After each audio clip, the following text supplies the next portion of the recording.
You're not actually broke, not in the way you think.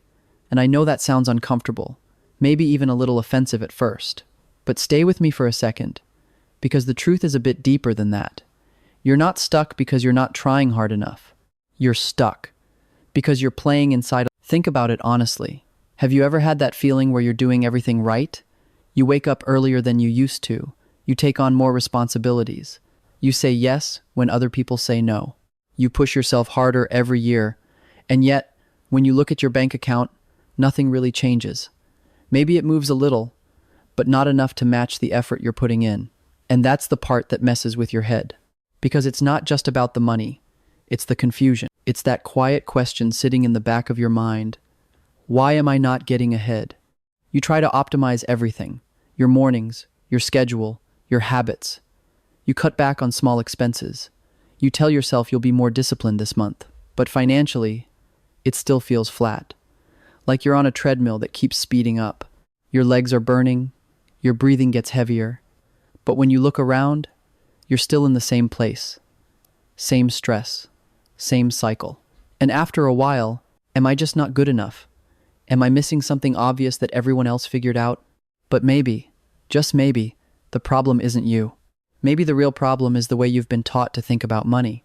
Because if money is a game, and it is, then this is not a fair game. Not everyone starts at the same place. Not everyone is playing with the same rules. And more importantly, every single level of this game comes with a completely different rule book.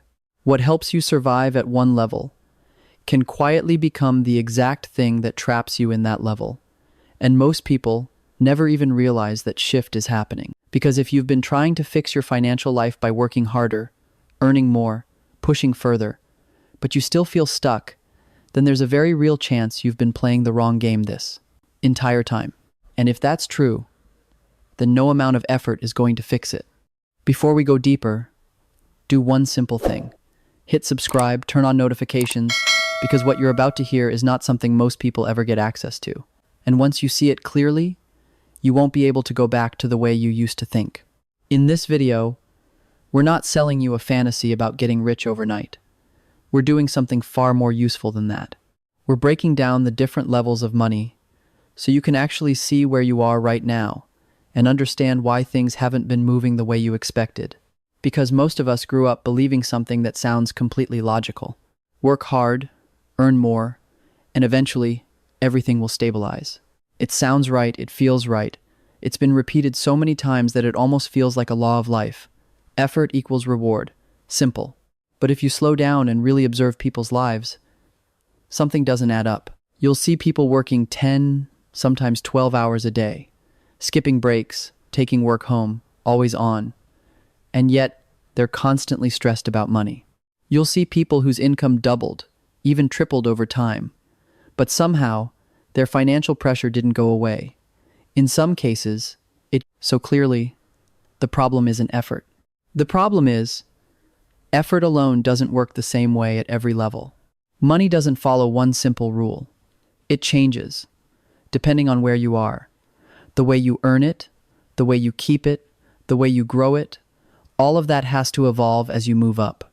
And here's a question are you still thinking like someone trying to survive, even though your situation has already changed? Or worse, are you using strategies from one level in a completely different level where they no longer work? Let's start from the place where most people get trapped without even realizing it. Level 1, survival mode. Picture someone around 28, full-time job. Income is okay, not terrible, but at the end of every month, it's the same story. Their bank account is almost empty. Rent is coming up again. The credit card balance is creeping closer to the limit. And every time their phone lights up with a notification, there's this tiny moment of tension. Is it money coming in? Or another bill they forgot about? And the truth is, they're not reckless. They're not buying luxury watches or blowing money on things they don't need. They're just trying to live, carefully, responsibly, doing their best not to mess things up. But at this level, money doesn't feel like a tool. It feels like pressure. It sits on your shoulders, quietly, all day long. Every decision becomes heavier than it should be. Do I eat out today or save that money? Do I fill up gas now or stretch it another day? Do I buy what I need or try to delay it just a little longer? Life stops being about progress. It becomes a series of small reactions, just trying not to fall behind. And the biggest mistake here isn't low income. It's the absence of breathing room. There's no buffer, no margin for error, no space to think clearly. And when you live like that long enough, something changes inside you. You stop making decisions and start reacting to whatever hits you next. And when your life becomes one long chain of reactions, moving forward becomes almost impossible. This is where most people misunderstand what's really happening. A system designed to keep you from falling, but not designed to lift you up. And then, slowly, something begins to shift. Level 2, false stability. It's not dramatic, there's no big breakthrough moment, but there's a little bit of space. A small surplus, just enough to breathe. You start paying bills on time. You're not checking your bank account every few hours anymore. That tight feeling in your chest softens just a bit. And that feeling is dangerous. Because this is where a lot of people stop. They reach this point where things feel okay, and they mistake it for real stability. But the reality is, it only takes one small disruption. One medical bill, one unexpected repair, 1 month where income dips just slightly, and suddenly, everything collapses back to where it was, sometimes even faster than before. Because stability, without structure, and a lot of people stay here, not because they can't go further, but because they believe they've already made it somewhere safe. But if you push just a little further and start building something real, like an emergency fund that can carry you for a few months, everything begins to change. Subtly, but powerfully. For the first time, you have options. You don't have to say yes to everything just because you need the money. You don't panic when something unexpected shows up. And slowly, your relationship with money starts to shift. And then, you take your first real step into something new. Level 3, building momentum. You start investing. At first, it feels confusing. The market goes up, then down. Numbers flash green, then red. Some days it feels like progress. Other days it feels like chaos. But then one day, almost quietly, you notice something. Your money grew. Not because you worked more hours, not because you pushed harder, but because it started doing something on its own. And that moment is different. It's subtle, but it hits deep. It's the first time you realize your time and your money are no longer completely tied together. And that realization changes the way you think. You stop obsessing over earning more and start thinking about protecting what you already have and growing it over time. You begin to build a system. You're not guessing anymore. You have structure. You have principles. You know why you're doing what you're doing. And for the first time, it feels like money is working with you, not against you. But right here, something very subtle shows up. A quiet kind of confidence. You feel like you understand the game now. And without realizing it, you stop being curious. You stop digging deeper. You stop evolving. But at this level, effort matters less. Systems matter more. And if your system doesn't evolve, it becomes your next ceiling. And then, something shifts again. Level 4, leverage and acceleration. You start noticing that your money is growing faster than your effort. A few months where you didn't do anything differently, but your net worth still increased. And this time, it's enough for you to feel it. And that's when it clicks. Growth can happen without constant motion. Your job, your active income, is no longer the only engine. How can I make the money I already have work better? You begin noticing things you never paid attention to before. Taxes, asset structure, cash flow efficiency, where your money is sitting and whether it's actually doing anything useful. You start seeing leaks, small inefficiencies, places where money could be working harder, but isn't. You're not just earning anymore, you're managing. And without even realizing it, you've stepped into you're no longer just inside the system. You're starting to see the system itself. And then another realization hits you. Acceleration doesn't come from doing more work. It comes from leverage, from using systems, capital, assets, and opportunities in a way where one decision creates results far beyond the effort you put in. They don't look flashy. They're not loud. They're not trying to impress anyone. But something about them feels different. They still work, but it doesn't feel like they have to. They could stop, and nothing would fall apart. They say no easily. They walk away from things without hesitation. There's no pressure in the way they speak, and you can feel it, even if they never say it out loud. There's no weight on them. And in that moment, you realize something uncomfortable. What you've been chasing this whole time wasn't just money. It was freedom. But freedom isn't the same as being rich. Freedom is when you're no longer dependent, when you don't have to say yes just because you're afraid of losing income, when you can choose what to do and what not to do, when money stops controlling your decisions and starts following them. And once you feel even a glimpse of that, you can't go back, because the game changes completely. Money is no longer just a personal tool. It becomes a force. You start seeing opportunities that other people don't even know exist. Deals that aren't public. Investments that don't show up on Google. Things don't come from chasing anymore. They come from positioning, from being in the right room, around the right people. Introductions replace searching. Access replaces. One conversation can change your entire trajectory. One relationship, at the right time, can create something that would have taken you years to build alone. You stop asking, what can I do to make money? And start asking, what can I be part of? And then everything reverses. Two people, same job, same income, but completely different lives. One feels constant pressure. The other feels calm. In reality, they're playing completely different games. And over time, that gap doesn't stay small. It expands into completely different levels of life. And this is the part most people never realize. They think earning more money will solve everything. But if your thinking doesn't evolve, you'll keep behaving like the version of yourself from the level you started in. And that's why you see people making more, but still feeling stressed, still feeling insecure, still feeling like it's never enough. Because money isn't just numbers. You'll keep running harder and harder, but going nowhere. So take a moment, not to judge yourself, not to compare, just to be honest. Where are you playing the wrong game? And if something in this made things a little clearer, don't just scroll away. Hit like, subscribe, stay close to these ideas. Because once you start seeing the game differently, everything starts to move differently too. Level 6, access and capital. And this is where money becomes something most people never get to experience. It stops being just a number in your account.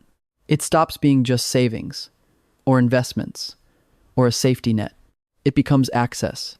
Access to better information, better people, better timing, better deals, better rooms. And at this level, you start to notice something strange. The opportunities that change people's lives are rarely the ones everyone is talking about.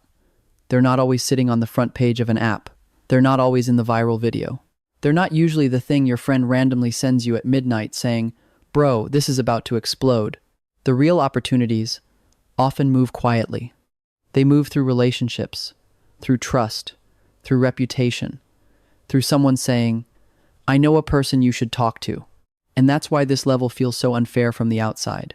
Because when you're still trying to survive, you think the game is about effort. When you're building stability, you think the game is about discipline. When you're investing, you think the game is about returns. But when you reach access, you realize the game is also about positioning. Where are you standing? Who trusts you? What rooms are you in? What kind of problems are people willing to bring to you? Because at this level, money doesn't just grow because you saved more. It grows because you're close to the right flow of opportunities. And this is where a lot of people misunderstand wealth. They think wealthy people are simply better at making money. But often, they're better positioned. They hear about things earlier. They meet people before the crowd sees them. They enter deals before the story becomes obvious. And by the time everyone else hears about the opportunity, the real money has already moved. That's the uncomfortable part. Most people are not late because they're lazy. They're late because they're outside the room where the decision was made. And once you understand this, you stop chasing every shiny opportunity. You start asking a deeper question. What kind of person do I need to become so better opportunities naturally come closer to me? Because access is not just about knowing rich people. It's about being useful. It's about being trusted. It's about having judgment. It's about people believing that when they bring you into something, you won't create chaos. And that's when you realize the higher you go, the more money becomes a test of character. Can you stay calm when numbers get bigger? Can you think clearly when everyone else is emotional? Can you say no to something attractive because it doesn't fit your system? Can you protect your reputation when a quick profit is sitting right in front of you? Because at lower levels, one bad decision might cost you a few $100s. At higher levels, one bad decision can destroy years of trust. And trust is harder to rebuild than money. That's why the people who last at this level are not always the loudest. They're not always the ones showing off. They're usually the ones who move carefully. They understand that capital is powerful, but fragile.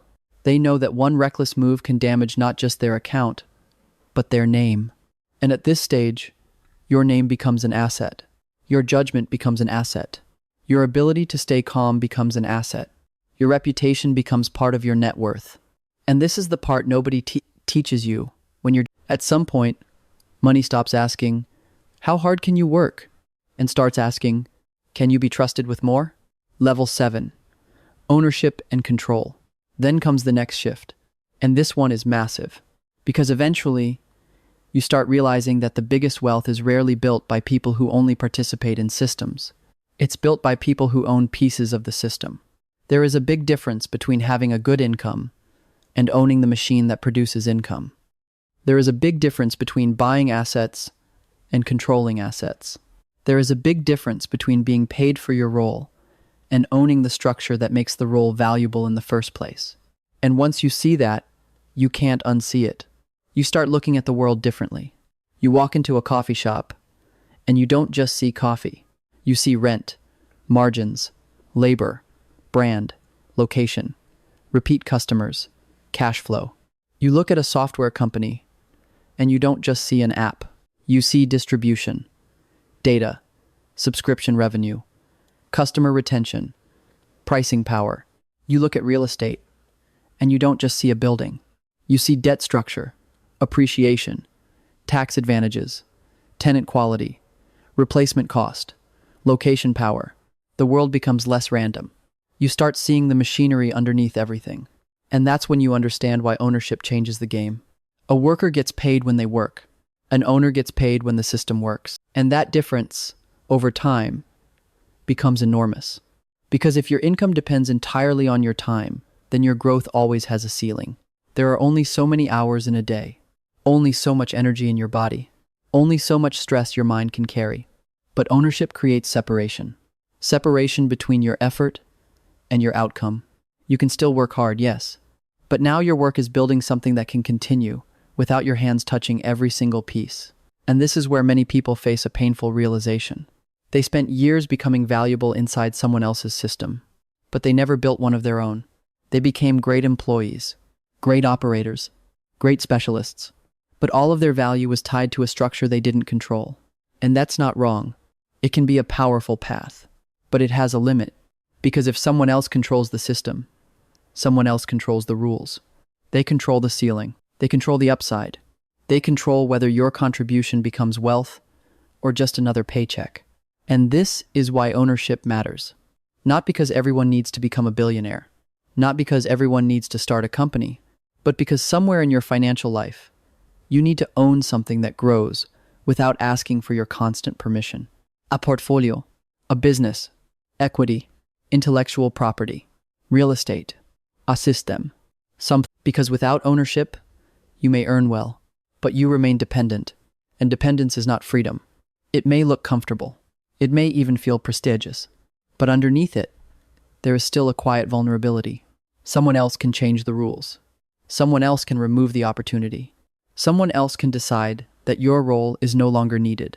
And when that happens, income disappears faster than people expect. But ownership is different. Ownership gives you a seat at the table. Not always control over everything, but control over something. And even a small piece of ownership, managed wisely over enough time, can change the entire direction of a life. That's why the wealthy think differently. They don't just ask, "How much can I earn?" They ask, "What can I own?" Because income feeds your life, but ownership builds your future. And once that clicks, the game becomes much clearer. You stop seeing money as something to collect. You start seeing it as something to convert. Convert income into assets. Convert assets into cash flow. Convert cash flow into freedom. Convert freedom into better decisions. And better decisions create even better opportunities. This is the loop most people never enter. Not because they're stupid, but because they were never taught to look for it. Level 8. The inner game. But here's the twist. Even after all of this, even after savings, even after investing, even after leverage, even after access, even after ownership, there is still one level most people underestimate. The inner game. Because at some point, the biggest obstacle is no longer the market. It's not your income. It's not your job. It's not even opportunity. It's you, your fear, your impatience, your need to prove something, your inability to sit still, your tendency to compare your life to someone else's highlight reel. And this is where money becomes brutally honest, because money amplifies who you already are. If you're anxious with a small amount, more money may give you temporary relief, but it won't automatically give you peace. If you're impulsive with a little, you'll become dangerous with a lot. If you need outside validation when you're earning less, higher income may only make you buy bigger symbols to prove you're enough. And that's why so many people reach higher financial levels, but not the pattern. They have more money, but the same nervous system. They have better opportunities, but the same insecurity. They have more freedom, but they don't know how to live without pressure. And this is why the final level is not just financial. It's psychological. It's emotional. It's identity. Because the real goal is not to become someone who simply has more. The real goal is to become someone who can handle more. Without losing your... Can you build wealth without becoming arrogant? Can you grow without becoming reckless? Can you win without needing everyone to see you winning? Can you stay disciplined when life gets easier? Can you remain grounded when money gives you options? That is the real test. Because for many people, the first time they get money, they don't use it to become free. They use it to perform, to show, to compensate, to finally feel seen. And slowly, without realizing it, they build a more expensive prison. Bigger house, bigger car, bigger image, bigger pressure. And now they need more money just to maintain the identity they created. That's not freedom. That's survival mode, wearing better clothes. And this is the hidden trap. You can move up financially while staying stuck mentally. You can have higher income, but lower peace. You can have more assets. You can look successful from the outside while still feeling like one wrong move could expose you. So the real question becomes, can you grow your money without letting money control your identity? Because once money becomes your identity, every loss feels personal. Every comparison hurts more. Every setback feels like proof that you're not enough. But when money becomes a tool, you can use it calmly. You can lose without collapsing. You can win without needing applause. You can make decisions from clarity, not fear. And that is when the game finally changes at the deepest level. Because you're no longer just trying to escape pressure. You're building from peace. And peace is one of the most underrated forms of wealth. The real aha moment. So now step back and look at the whole picture. At the bottom level, money is pressure. Then it becomes breathing room. Then structure. Then growth. Then leverage. Then freedom. Then access. And finally, it becomes a mirror. A mirror that shows you how you think, how you react, what you fear, what you value, what you're willing to sacrifice. And this is the real lesson. You don't rise through the levels of money just by making more money. You rise by becoming a different kind of decision maker. At one level, the right move is to survive and create breathing room. At another level, the right move is to stop reacting and build structure. At another level, the right move is to invest patiently. At another level, the right move is to use leverage carefully. At another level, the right move is to protect your reputation. At another level, the right move is to own assets. And at the highest level, the right move is to not let money own you. That's the part people miss. They want the next level, but they don't want the next version of themselves. They want more income, but not more discipline. They want more freedom, but not more responsibility. They want access, but not the patience to build trust. They want ownership, but not the emotional strength to handle risk. And that's why many people stay stuck. Not because the door is locked, but because they keep bringing the wrong mindset to the next door, and the door doesn't open. So when you feel stuck, don't immediately assume you need to work harder. Ask yourself, what level am I actually in? And more importantly, what rule am I still using that no longer belongs here? Because maybe the rule that got you here is the same rule keeping you here. Maybe working harder helped you escape survival, but now structure matters more. Maybe saving money helped you build stability, but now investing matters more.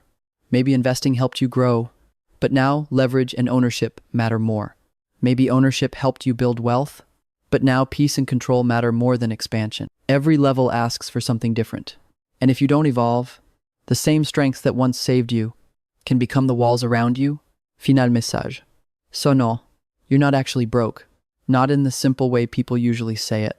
You may be trapped inside a level, inside a set of rules, inside a way of thinking that once protected you, but now keeps you small.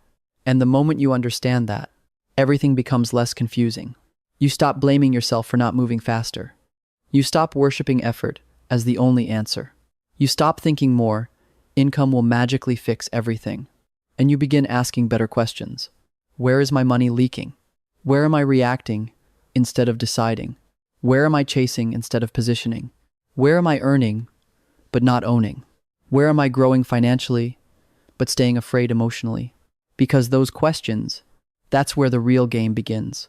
Not in pretending, not in believing some fantasy that wealth arrives overnight, but in seeing the rules clearly, and then slowly, quietly, deliberately, changing the way you play. So wherever you are right now, survival, stability, growth, leverage, freedom, access, ownership, or the inner game, don't rush past the lesson of your current level. Master it, understand it, build the structure that level demands, then move. Because wealth is not just about it's about having fewer invisible chains, less panic, more control, more options, more clarity, more peace. And maybe that's the real definition of becoming rich. Not when everyone else can see that you made it, but when you wake up in the morning and your decisions finally belong to you. So take a moment, be honest with yourself. Where are you right now? What rule are you still obeying? And what level is quietly asking you to become someone new? Because once you stop playing the wrong game, you don't just make different financial decisions. You become a different person. And from that point forward, money no longer feels like something chasing you from behind. It becomes something you can finally turn around, look at clearly, and direct. And if this gave you even one moment of clarity, don't let it disappear the second the video ends. Hit like, subscribe, stay close to this kind of thinking, because the world will keep teaching you to chase money. But here, we learn how to understand it. And once you understand the game, you stop running in circles. You start moving with intention. And that is where everything begins to change.